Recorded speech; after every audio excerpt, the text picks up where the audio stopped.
Telefonidir ki.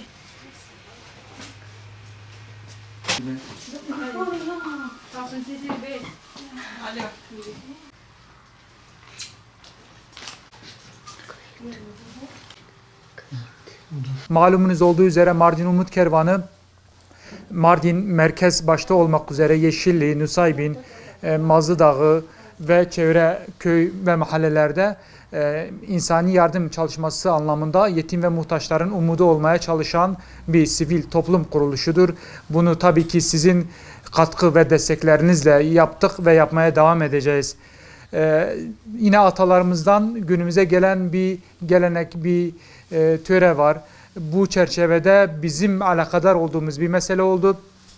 Daha önce bu sivil toplum kuruluşları olmadan önce birisi vefat edince bunun tüm eşyaları biriktirilip toplanılıp işte o civardaki en hayırsever ya da en dindar ya da imama teslim edilerek bunu hayırına, bu vefat edenin hayrına dağıt derlerdi. Tabii bu sivil toplum kuruluşları oluşunca bu tür şeyler bize yönelmeye başladı. Şimdi geçen ben de en son gelen teslim alınan poşetleri dedi ki tekrar sepetlere koyalım yetim ve muhtaç kardeşlerimiz için.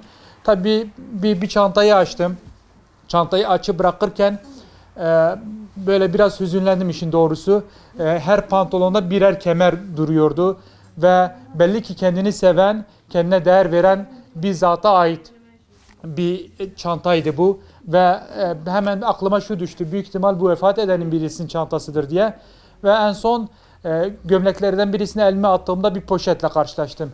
Poşeti açtığımda gerçekten şaşırmamak elde değildi. Trilyonlarca servete karşılık gelen bu tapuları gördüm. Tabii elbiseler de yan tarafa bıraktık. Tabii insan şu şekilde baktığı zaman yani ölümün ne kadar ani olduğu, dünyanın, malın, mülkün ne kadar geçici, kıymetsiz olduğunu bir kez daha ben o anda hissettim. Adeta titredim. Yani Allahu Teala bize vefat eden kardeşimiz vesilesiyle bize bir ders, bir ibret manzarası oluşturmuş oldu. Biz Allah'ın izniyle bu tapuları vefat eden kardeşimizin ailesine teslim edeceğiz.